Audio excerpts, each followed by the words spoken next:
Hello and welcome to the channel. आज हम organ pipes को कंटिन्यू करेंगे। इसमें हमें आज पढ़ना है बोथ एंड्स जब ओपन होंगे ऑर्गन पाइप के, और जब एक एंड ओपन होगा तो इक्वेशंस क्या बनती है। तो ये जो डिफरेंट मोड्स है, फंडामेंटल मोड है या सेकंड हार्मोनिक, थर्ड हार्मोनिक से इनके बनने की कंडीशन क्या है, कैसे बनेंगे।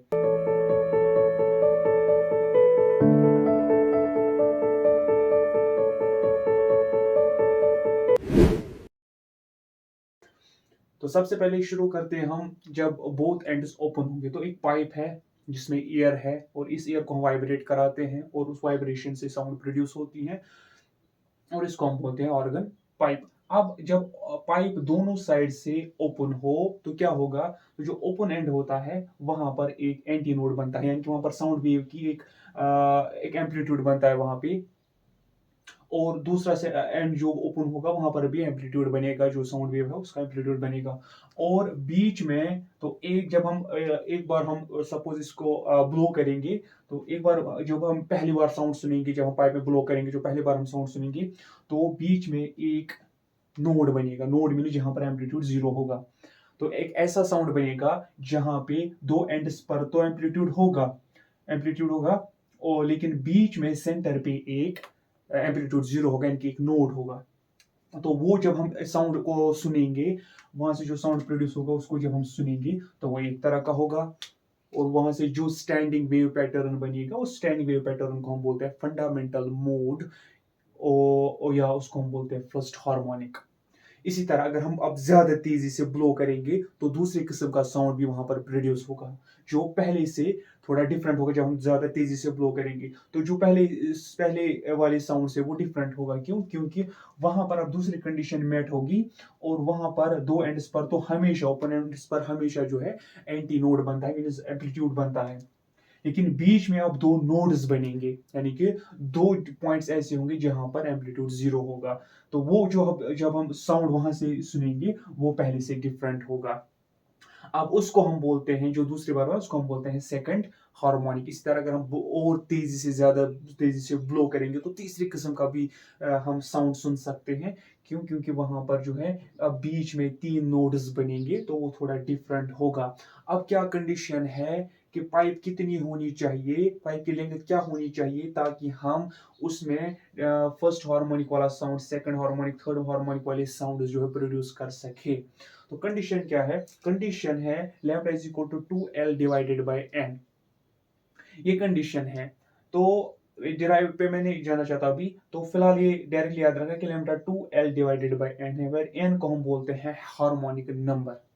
अब अगर मैं चाहता हूं कि मैं फर्स्ट हार्मोनिक वाला साउंड प्रोड्यूस करूं अपनी पाइप से, जिस पाइप की लेंथ L है जो गिवन है, तो कंडीशन क्या है? तो फर्स्ट हार्मोनिक हमें प्रोड्यूस करना, तो n का वैल्यू 1 रखेंगे, तो 2L डिवाइडेड बाई 1 जो होगा वो 2L के बराबर होगा। मीनिंग जब हम इतना ब्लो करेंगे कि जो वहां से एयर वाइब्रेट करेगा, उस वाइब्रेशन की जो वहां से जो एयर वाइब्रेट करेगा, फिर वहां से कंप्रेशन, रेयरफैक्शंस प्रोड्यूस होंगे, वहां पर एक लॉन्गिट्यूडनल वेव बनेगी, उस वेव की अपनी वेव लेंथ होगी। जब हम इतना ब्लो करेंगे कि जो वेव लेंथ है वो जो इस पाइप की लेंथ है उससे दुगनी होगी, यानी कि इस पाइप की लेंथ अगर 1 मीटर है, तो इतना ब्लो करना है कि जो वहां पर साउंड वेव इस पाइप के अंदर बनेगी, उस साउंड वेव की जो वेव लेंथ है वो 2 मीटर वाली होनी चाहिए, क्योंकि पाइप की लेंथ एल है, 1 मीटर है। सपोज 2 × 2 = 2 मीटर्स वेव लेंथ बनेगी, तो हमारा वो पाइप जो दो एंड से ओपन होगी उसमें हम चाहते हैं कि उस पर फर्स्ट हार्मोनिक वाला साउंड प्रोड्यूस हो। तो हमें क्या करना है कि हमें इतना ब्लो करना है पाइप में, कि इतनी तेजी से ब्लो करना है पाइप में कि जो वहां पर लॉन्गिट्यूडनल वेव बनेगी उस वेव की वेव लेंथ 2 मीटर होनी चाहिए, यानी कि पाइप की लेंथ से डबल होनी चाहिए, तब जाके वहां पर फर्स्ट हार्मोनिक वाला साउंड प्रोड्यूस होगा। इसी तरह अगर हम चाहते हैं कि सेकंड हार्मोनिक वाला साउंड अब प्रोड्यूस हो, तो अब हमें इतना ब्लो करना है कि जो वहां पर पाइप के एयर के अंदर जो लॉन्गिट्यूडनल वेव बनेगी एयर में, उसकी वेव लेंथ एग्जैक्टली पाइप की लेंथ के बराबर होनी चाहिए। यानी कि पाइप की लेंथ अगर 1 मीटर कंसिडर करेंगे, तो इतना ब्लो करना है कि जो लॉन्गिट्यूडनल वेव बनेगी उसकी वेव लेंथ भी 1 मीटर होनी चाहिए, तब जाके सेकंड हार्मोनिक वाला साउंड वहां से प्रोड्यूस होगा।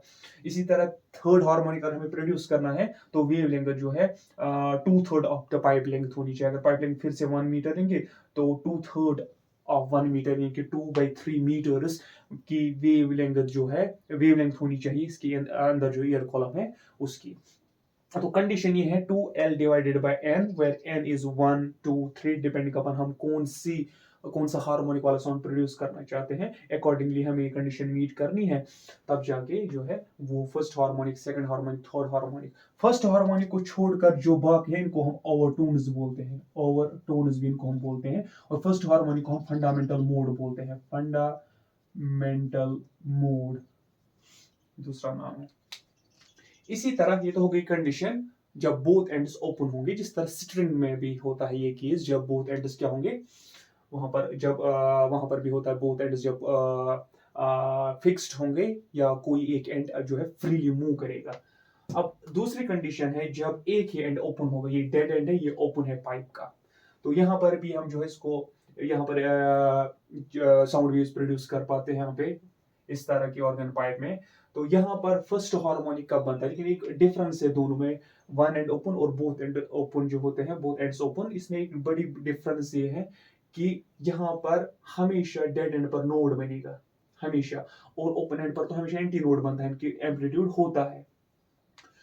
और डिफरेंस याद रखनी है कि वन एंड ओपन जो होगा इसमें हमेशा ऑड वाले हार्मोनिक्स ही बन पाते हैं इवन वाले नहीं बन पाते इसमें सारे बनते हैं फर्स्ट भी ऑड भी सेकंड भी इवन भी थर्ड ऑड फोर्थ इवन इसमें सारे बनते हैं लेकिन जब वन एंड ओपन होगा इसमें खाली ऑड वाले बन पाते हैं फर्स्ट हार्मोनिक सेकंड नहीं बनता थर्ड हार्मोनिक थर्ड नहीं फोर्थ नहीं बनता फिफ्थ हार्मोनिक इस तरह सेवंथ नाइन्थ 11th हार्मोनिक्स इसमें बन पाते हैं। ये वजह है कि एन का वैल्यू यहाँ पर या तो 1 या तो 3 या तो 5 या तो 7 इसमें इवन वाले नहीं बन पाएंगे क्योंकि डिजाइन ऐसा एक एंड क्लोज्ड है तो ये हमेशा यहाँ पर नोड बनेगा। तो यहाँ पर दोनों ओपन है तो यहाँ पर ऑप्शंस है यहाँ पर नोड एक फिर 2 नोड्स 3 नोड्स 4 नोड्स। अब यहाँ पर नोड बनना रेस्ट्रिक्टेड किया इस डेड एंड ने क्योंकि यहाँ पर हमेशा नोड ही बनेगा। तो या तो क्या होगा या तो एक नोड बनेगा या तो 2 नोड्स बनेंगे या तो 3 नोड्स बनेंगे अंदर। हार्मोनिक हमेशा क्या है फर्स्ट थर्ड फिफ्थ। तो यहाँ पर अगर हम देखेंगे कंडीशन क्या है यहाँ पे है अगर हमें फर्स्ट हार्मोनिक बजाना है यहाँ पे इस पाइप में तो कंडीशन है हमें इस तरह ब्लो करना है एयर में कि वहां पर जो साउंड वेव बनेगी उस वेव की वेव लेंथ जो है पाइप के लेंथ के 4 गुना ज्यादा होगी यानी कि अगर पाइप की लेंथ 1 मीटर है तो हमें इस तरह ब्लो करना है कि एयर वाइब्रेट करेगा फिर वहां पर वेव बनेगी उस लॉन्गिट्यूडनल वेव की जो वेव लेंथ होगी वो 4 मीटर होनी चाहिए तब जाके फर्स्ट हार्मोनिक प्रोड्यूस होगा अदरवाइज नहीं होगा।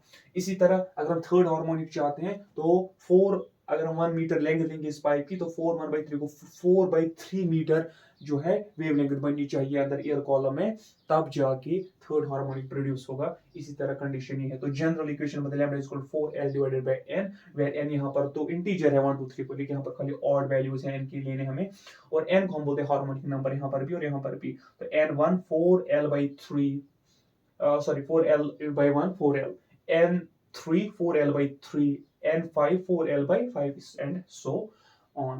तो ये है difference between both ends open and one and open. तो यहाँ पर सारे हार्मोनिक्स बना सकते हैं हम यहाँ पर खाली ऑड नंबर ऑफ हार्मोनिक्स बन सकते हैं।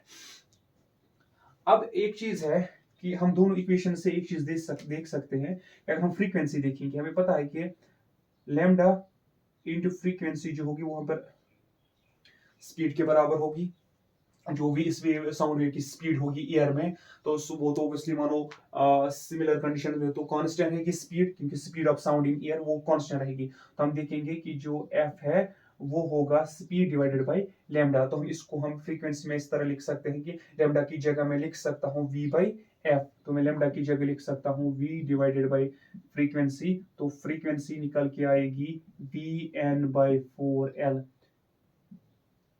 जब मैंने लैम्डा की यानी कि वेवलेंथ के बजाय मैंने अब frequency in terms of frequency equation लिखी।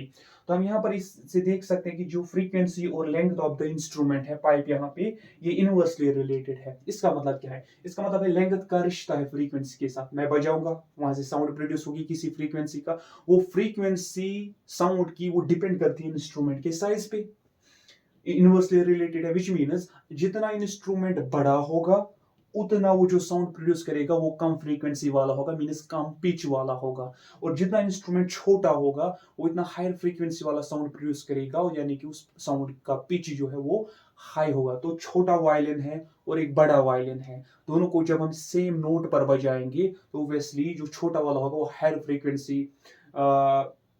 फ्रीक्वेंसी पर बजेगा, और जो बड़ा वाला है वो लोअर फ्रीक्वेंसी पर बजेगा, क्योंकि लेंथ एंड फ्रीक्वेंसी जो इनवर्सली रिलेटेड। इसी तरह सेक्सोफोन है, एक छोटा वाला है, एक लंबा वाला है, तो लेंथ की फर्क है। जिसकी लेंथ ज्यादा होगी वो कम फ्रीक्वेंसी पर बजेगा, कम पिच होगा। तभी हमें पता है कि जो सेक्सोफोन जो छोटा वाला होता है, जो फॉर एग्जांपल ऐसे समथिंग लाइक दिस,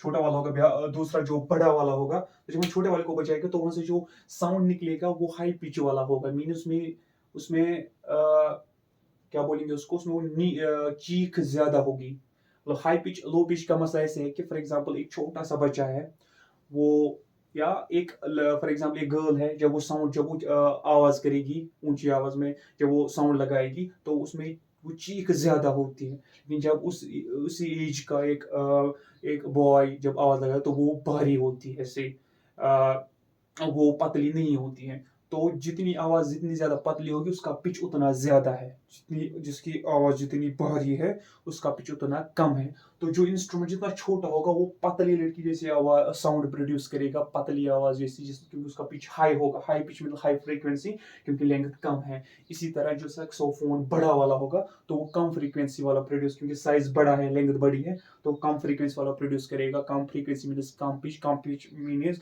भारी आवाज, तो उसकी मोटी वो साउंड होगा वो भारी होगा, उसकी फ्रीक्वेंसी कम होगी। तो ये डिफरेंस। इसी तरह वायलिन के भी टाइप्स है, छोटा वाला वायलिन होता है, बड़ा वाला वायलिन होता है। जो छोटा वायलिन को हम बजाएंगे तो उसका पिच ज्यादा होगा, वो चीख ज्यादा होगी, पतली सी साउंड प्रोड्यूस करेगा। और जो बड़ा वाला वायलिन होगा वो मोटी साउंड प्रोड्यूस करेगा, मोटा वाला साउंड प्रोड्यूस करेगा। तो ये तो है फ्रीक्वेंसी का रिश्ता लेंथ के साथ। इसी तरह लेकिन एक बात अब इसमें याद रखनी है कि म्यूजिकल इंस्ट्रूमेंट्स में जब भी हम कोई म्यूजिकल इंस्ट्रूमेंट, वायलिन है, पियानो है या गिटार है, कोई भी म्यूजिकल इंस्ट्रूमेंट जब हम बजाते हैं तो हम क्या कहते हैं, जब फॉर एग्जांपल कोई म्यूजिकल इंस्ट्रूमेंट सीखना शुरू करता है तो उसको सिखाते हैं कि आप एक नोट बजाना सीखो।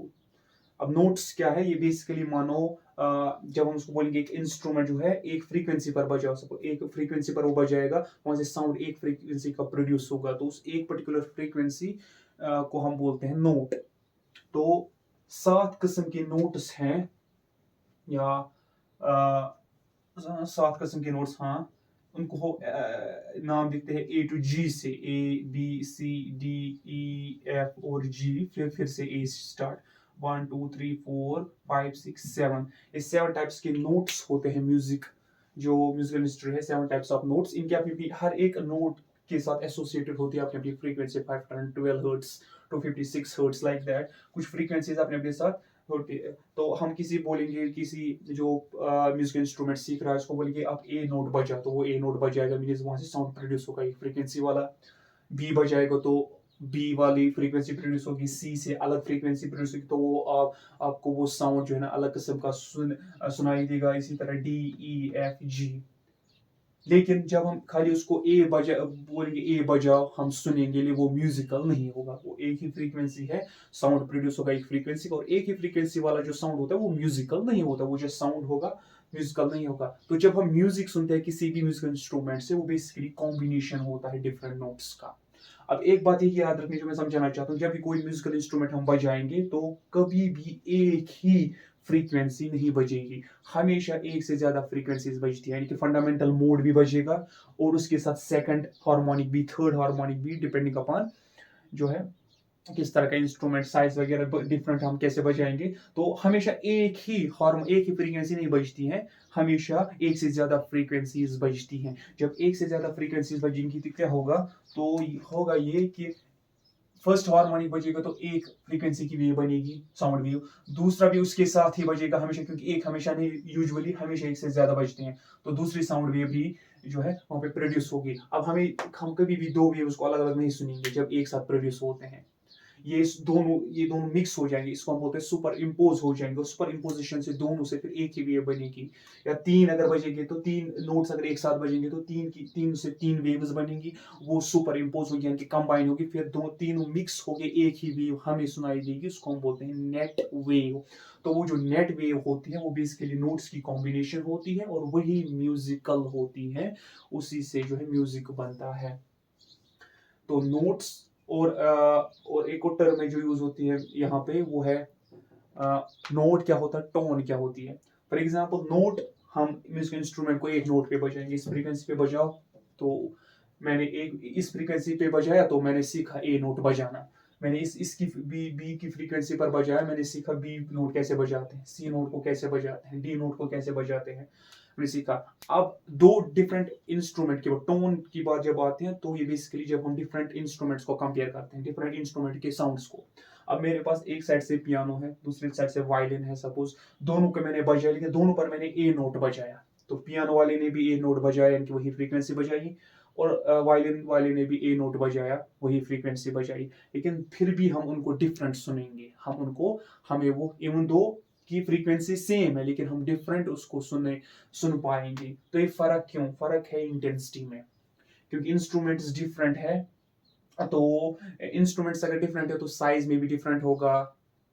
जब साइज डिफरेंट होगा, हमने देखा साइज का फ्रीक्वेंसी के साथ रिश्ता है, तो जब हम क्या करेंगे, जब हम एक पर भी ए नोट बजाएंगे एक इंस्ट्रूमेंट पर, और दूसरे इंस्ट्रूमेंट पर भी हम डिफरेंट इंस्ट्रूमेंट पर भी हम ए नोट बजाएंगे, तो हमें डिफरेंट सुनाई देगा वो, क्योंकि इंस्ट्रूमेंट इज डिफरेंट है, तो वहां पर इंटेंसिटी की फर्क होगी। अब इंटेंसिटी की तो फर्क होगी, इसी वजह से हमें दो सुनाई देंगे। और डिफरेंट क्यों होगा वो म्यूजिकल साउंड, एक तो इंटेंसिटी की फर्क, एक ज्यादा एक किसी इंस्ट्रूमेंट में ए नोट वो बजाएगा तो वो ज्यादा लाउडली सुनाई देगा हमें, दूसरे इंस्ट्रूमेंट पर वही ए नोट बजाएंगे तो वो कम लाउडली सुनाई देगा, हालांकि फ्रीक्वेंसी सेम होगी क्योंकि इंस्ट्रूमेंट डिफरेंट है, डिजाइन डिफरेंट है। और तीसरे पर ए नोट बजाएंगे में भी वो हमें सुनाई ही नहीं देगा, वो इतना जो है कम लाउड होगा, वो सुनाई ही नहीं देगा। तो ये डिफरेंस होते हैं डिफरेंट इंस्ट्रूमेंट्स के दरमियान।